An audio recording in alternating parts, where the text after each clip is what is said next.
नमस्कार, मी अमृता दीक्षित। आम्ही ठाणेकर वृत्तवाहिनीमध्ये आपणा सर्वांचं स्वागत सादर करीत आहोत आतापर्यंतच्या ठळक घडामोडी।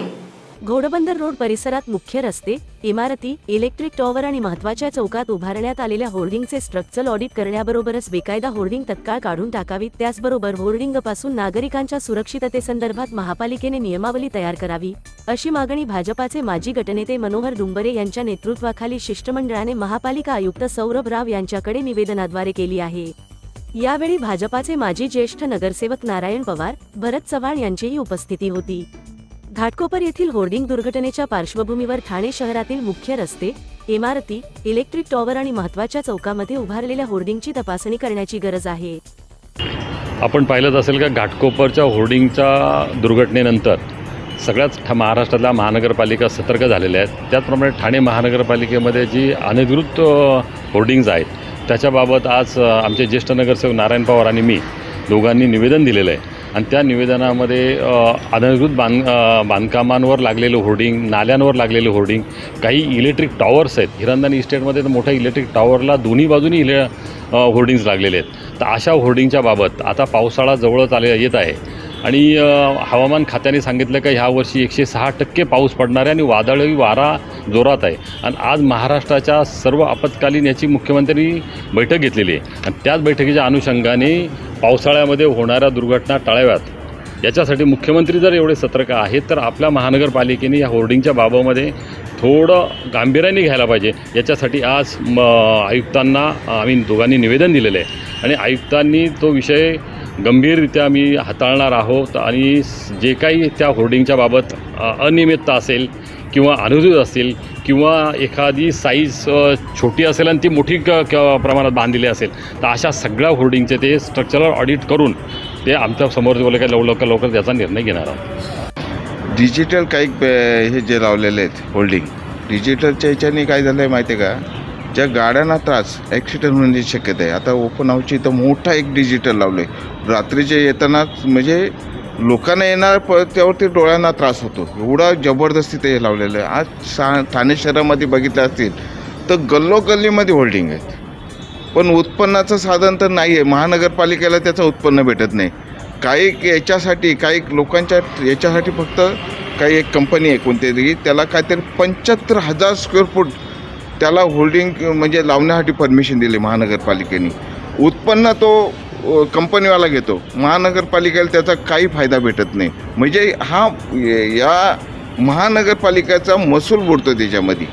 याच्यासाठी महानगरपालिकेच्या आयुक्तांनी याच्या संदर्भात निर्णय घेतला पाहिजे का जेवढे जाहिरात बोर्ड आहेत पूर्ण ठाणे शहरामधले त्याची हाईट किती पाहिजे, त्याची रुंदी लांबी किती पाहिजे याची पण मर्यादा हे करायला पाहिजे कोणी प्रशासनाने। कारण प्रशासनाने काही ठिकाणी अशा परमिशन दिल्यात का नाल्यावरती पण दिल्यात, नाल्यावरती होल्डिंग, नाल्यावरती कॉलम नाल्यामध्ये पाणी कसं जाणार काय कसं जाणार अशा पद्धतीत त्यांनी परमिशन दिलं आहे। आता तुम्ही हे बघितलं असेल उड्डाणपूलला ज्या त्या पद्धतीत त्यांनी जे जाहिरात हे बसवलेलं आहे, होल्डिंग बसवलेलं आहे, ड्रिल मारलेत आणि त्याच्यामध्ये ते ब्रिज डॅमेज झाले। मध्ये बातम्या तुम्हीच दिल्या होत्या का बाबा ब्रिज डॅमेज झाले। म्हणजे कशा पद्धतीत पण त्याला काही नियोजन नाही, काही नाही, कशा पद्धतीनं फक्त काही अपघात घडल्यानंतर मग प्रशासनाला जाग येते।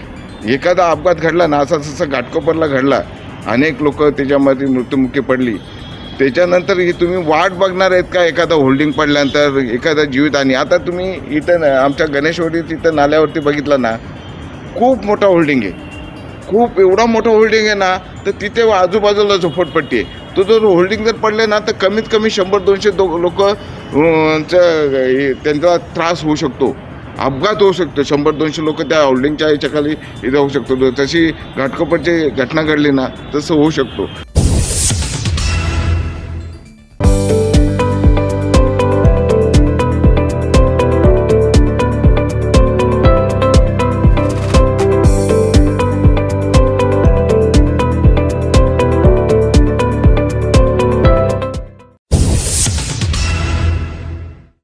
सर्व नागरिकांना आवाहन करण्यात येत आहे की सध्या डासांमार्फत पसरणाऱ्या डेंग्यू या आजाराचा प्रसार रोखण्यासाठी प्रत्येकाने पुढील प्रमाणे कार्यवाही करावी. डेंग्यू आजार एडिस इजिप्ती हा डास चावल्याने होतो. या डासांची पैदास साचलेल्या किंवा साचवलेल्या स्वच्छ पाण्यामध्ये होते. 8 दिवसांपेक्षा जास्त दिवस पाणी उघडे व साचून राहिल्यास त्यात डास अंडी घालतात. अंड्यांच्या अळ्या तयार होऊन पुढे डास तयार होतात. यासाठी आपल्या घरातील पाणी साठे उदाहरणार्थ बॅरल्स, पिंपे, टाक्या, हौद, रांजणे इत्यादी दर आठवड्याला रिकामे करून घासून पुसून कोरडे करून पुन्हा भरावे. 1 दिवस कोरडा दिवस म्हणून पाळावा. पाणी साठ्यांना घट्ट झाकणे बसवावीत किंवा जुनी साडी, चादर, धोतर यांनी बांधून झाकून ठेवावीत, म्हणजे डास त्यात जाऊन अंडी घालणार नाहीत. घराच्या गच्चीवर, आजूबाजूला, अंगणात कोठेही पाणी साचू देऊ नये. भंगार सामान उघड्यावर टाकू नये. उदाहरणार्थ टायर्स, प्लास्टिक सामान, कुंड्या, टाकाऊ वस्तू इत्यादी. अशा सामानात पावसाचे पाणी साठून त्यात डेंग्यूच्या डासांची पैदास होते. घरातील कूलर्स, फ्रीजच्या पाठीमागील ट्रे हे देखील वेळोवेळी कोरडे करावेत. लक्षात ठेवा, नुसत्या फवारणीने डास घनता कमी होत नाही, तर त्यासाठी डास पैदास ठिकाणे नष्ट करणे ही आपल्या सर्वांची जबाबदारी आहे. कोणताही ताप अंगावर न काढता जवळच्या शासकीय रुग्णालयात मोफत औषधोपचार घ्या. अशा प्रकारे नागरिकांनी सहकार्य केल्यास डेंग्यूचा प्रसार रोखणे सहज शक्य आहे.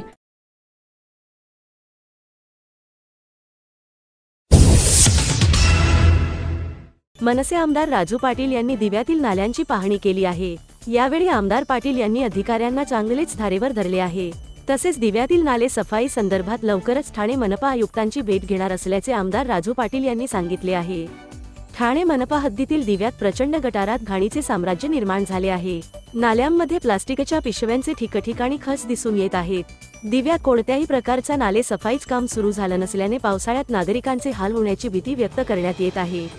आमदार पाटील यांनी दिवाशेळ रोड, साबेगाव, मुंब्रा कॉलनी, दिवा स्थानक परिसरातील नाल्यांच्या परिस्थितीचा आढावा घेतला आहे. दिवा प्रभाग असेल किंवा इतर ठिकाणी आमच्या डोंबिवली असेल किंवा बऱ्याच ठिकाणी नाले सफाईच्या बाबतीत दरवर्षी गोंधळ असतो.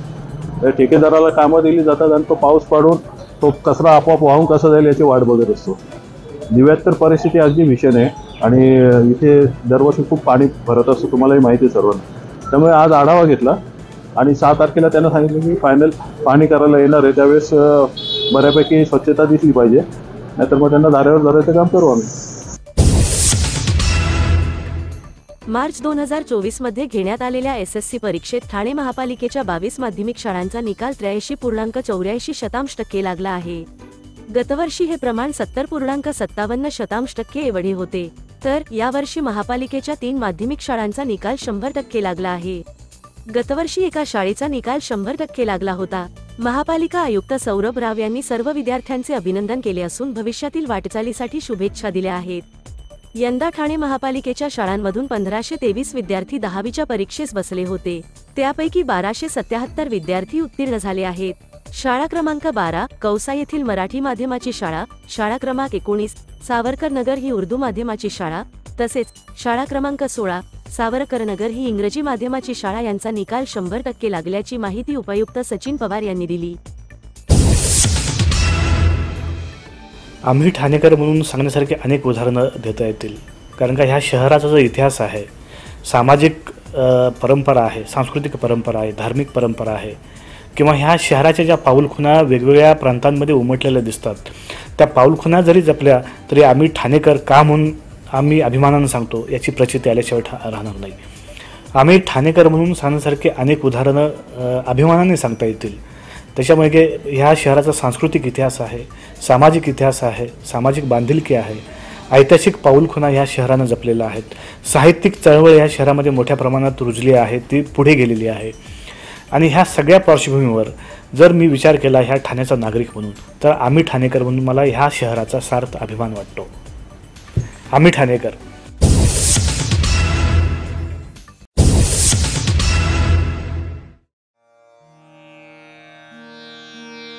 आ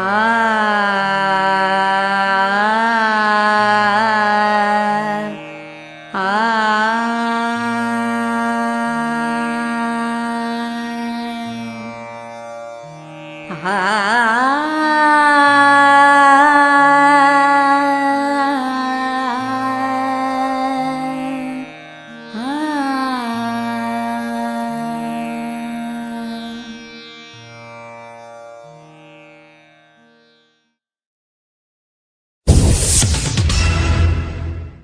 ठाणेकर. आम्ही ठाणेकर. आम्ही ठाणेकर. आम्ही ठाणेकर. होय, ठाण्याचा मला अभिमान आहे आणि होय आम्ही ठाणेकर.